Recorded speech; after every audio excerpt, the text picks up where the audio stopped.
Vous l'avez vu partir, ce petit bateau. Qui y avait-il sur le petit bateau?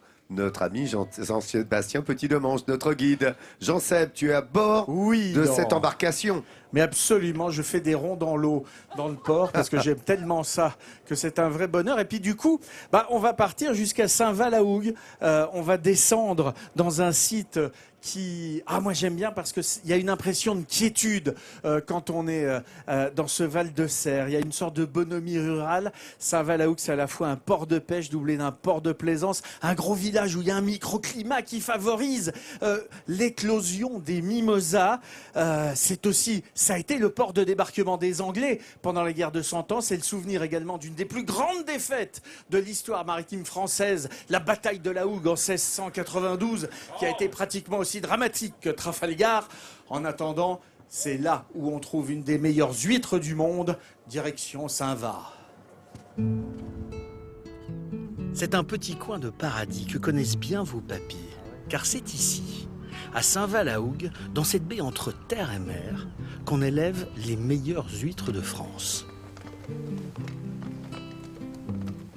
Elles sont récoltées par milliers sur près de 30 hectares et l'ambassadeur de la perle de Saint-Va, c'est Michel.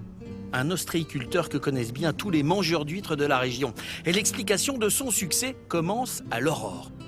Tous les matins, il traverse la baie en tracteur pour atteindre son parc à huîtres de plusieurs hectares. Et au lever du jour, le spectacle vaut la peine. Le Fort Vauban salue ces travailleurs de la mer qui font partie du décor immuable de Saint-Va. Car Saint-Va, c'est le centre historique de l'huître. L'ostréiculture à Saint-Va, ça date de plus d'un siècle. Mon père a commencé l'ostréiculture dans les années 50. Je suis un peu comme Obélix, moi je suis tombé dans la marmite. Donc je suis tombé dans la marmite de l'ostréiculture, donc c'est incontournable pour nous. Et puis ça se perpétue de père en fils et tout ça, quoi. Et puis il y a une continuité, quoi. Dans un parc à huîtres, pas de machine. Tout se fait à la main dans une parade de gestes qui n'ont pas changé depuis des décennies, y compris la dégustation. Elle a lieu au beau milieu de nulle part, sans assiette ni fourchette, juste pour contrôler la qualité. Là, on va regarder si les huîtres sont bien dures, prêtes pour l'emballage, pour lundi, quoi. Donc on va regarder ça, on va jeter un petit coup d'œil. On va en ouvrir une ou deux pour voir si la qualité est là. Il suffit qu'il regarde l'huître pour savoir si la récolte sera bonne ou non. Donc elles sont bien dures, donc elles sont prêtes à emballer, quoi, pour l'expédition, quoi. Maintenant on va regarder la qualité à l'intérieur, ce que ça donne. Voilà. Là on peut dire que c'est une belle huître, une belle spéciale.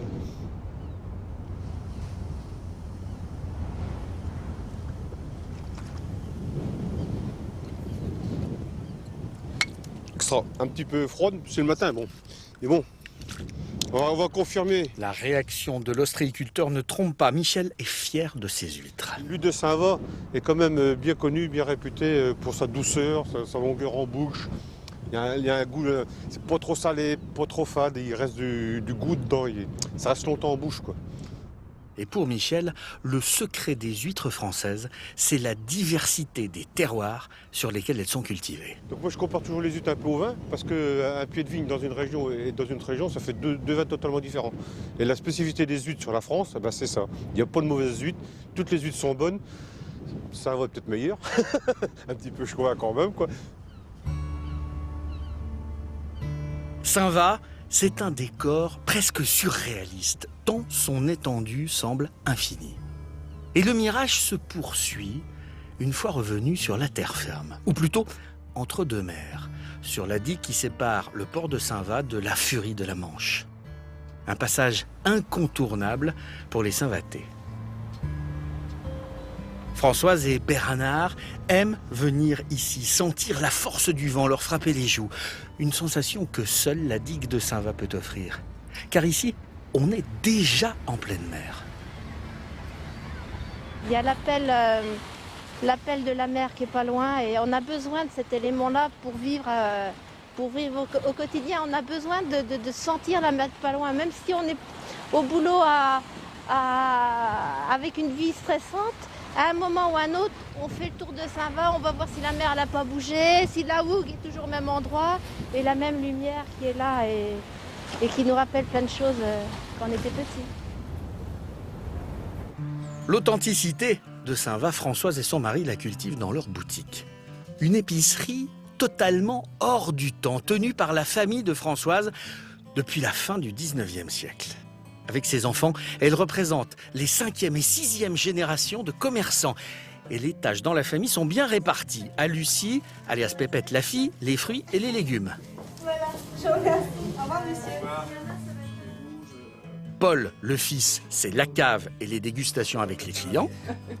Et dans cette épicerie au style vintage, on trouve dans les rayons uniquement des produits inédits, car les Gosselin vendent à leurs clients leurs propres recettes. Des biscuits, des soupes, des charcuteries. La moitié des produits en rayon sortent de leur imagination et de leur savoir-faire. On a une démarche avec tous nos fournisseurs, c'est de créer des produits avec nos idées de recettes. On a fait des terrines aussi avec des terrines de poisson avec nos whisky, nos sélections de whisky. Et ça, c'est vraiment nos recettes, nos idées qu'on a peaufinées. Et on arrive à avoir des produits vraiment originaux et de super qualité parce qu'on a les bons fournisseurs derrière nous.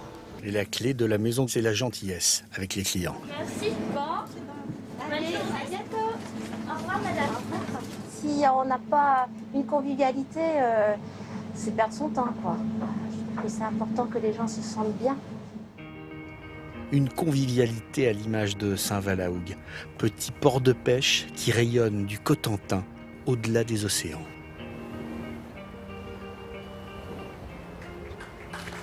Et tout cela dure depuis 1889. L'épicerie a survécu à tous les aléas, a survécu aux guerres, aux crises économiques, grâce à une passion pour les beaux produits, grâce également à une famille, la famille Gosselin, qui a un grand sens de la famille et du patrimoine, avec, je pense, une devise, qualité et authenticité. Alors bon, je ne vais pas vous dire qu'on est allé chercher Françoise à Saint-Va puis qu'on est revenu, on n'aurait pas eu le temps, mais Françoise, c'est la 4e génération de Gosselin qui est à la tête de cette belle maison. Ils sont fidèles, les clients, parce qu'ils savent que chez vous, c'est bon. Et puis en plus, vous les accueillez, vous les bichonnez, vous leur faites des dégustations, vous expliquez les produits, leur provenance, d'où ils viennent. Vous êtes de véritables ambassadeurs du Val-de-Serre, de la Normandie, de la Manche et de leurs produits. Donc, c'est un bonheur de vous remettre, Françoise, en mon nom, au nom de Vincent, je pense un peu au nom aussi de Jean-Luc, ce sourire de France pour tout ce que vous faites pour la qualité et l'accueil des touristes et des gens qui viennent chez vous. Merci beaucoup. Merci beaucoup, ça me va droit au cœur. Ça fait vraiment plaisir de recevoir ce trophée. Et j'espère que mes enfants, qui seront la 5e, auront aussi le mérite de suivre cette dynastie. Je pense que c'est bien parti. Allez, on va dire ça. Bravo, merci beaucoup, félicitations madame. Transmission du patrimoine, des traditions, vous l'avez compris. C'est ça, le label Sourire de France avec cette belle image que nous vous proposons là du port de Barfleur où est installée toute l'équipe. Bon, je ramène de Midi en Françoise France, à aux côtés Saint-Va. de Hein. Jean-Luc Petit-Renaud. Alors Saint-Va, il y a les huîtres et ça... tu sais en parler également de ces huîtres. Tu nous avais évoqué la blonde de Barfleur, cette fameuse moule lundi, mais les huîtres, tu les connais bien, Jean-Luc? Oui, parce elles ont quelque chose d'assez précieux et d'assez romantique. C'est-à-dire que les huîtres sont romantiques. Oui, les huîtres peuvent. Mais la marraine Oléron, tout ça, on connaît les huîtres de l'étang-Thau, on connaît. Ouais. Et celle de Saint-Va-la-Hougue, peut-être un peu moins. Et lorsque on la déguste face à ce très joli port aussi de Saint-Va, on a une impression de surprise, de privilège, parce qu'elle est un petit peu plus salée et iodée que les autres. On dirait qu'elle veut faire sa folle dans la coquille pour pouvoir retenir notre attention. Elle est quand même assez maline. C'est une perle. Mais c'est une perle, exactement, très jolie. Mais aussi, c'est une huître un peu précieuse. C'est une huître qui se mérite. Et j'aime beaucoup une phrase de Françoise quand elle dit ici, on se balade, par exemple, pour voir si la mer est toujours là. Vous vous rendez compte, mais vous vous rendez compte à quel point on n'a qu'une peur, c'est qu'elle s'en aille. Et alors, bien sûr, elle s'en va avec les marées, mais on est toujours sur le port, les anciens sont sur le port et regardent pour voir remonter la mer pour savoir si elle n'est pas partie pour ailleurs. Hein. Vous savez, ça va si vite en amour. Alors, il faut faire gaffe. Hein. En amour, justement, vous l'êtes aujourd'hui avec... c'est joli, hein, tout ce que nous dit Jean-Luc Petit-Renaud. C'est une poésie quand il parle évidemment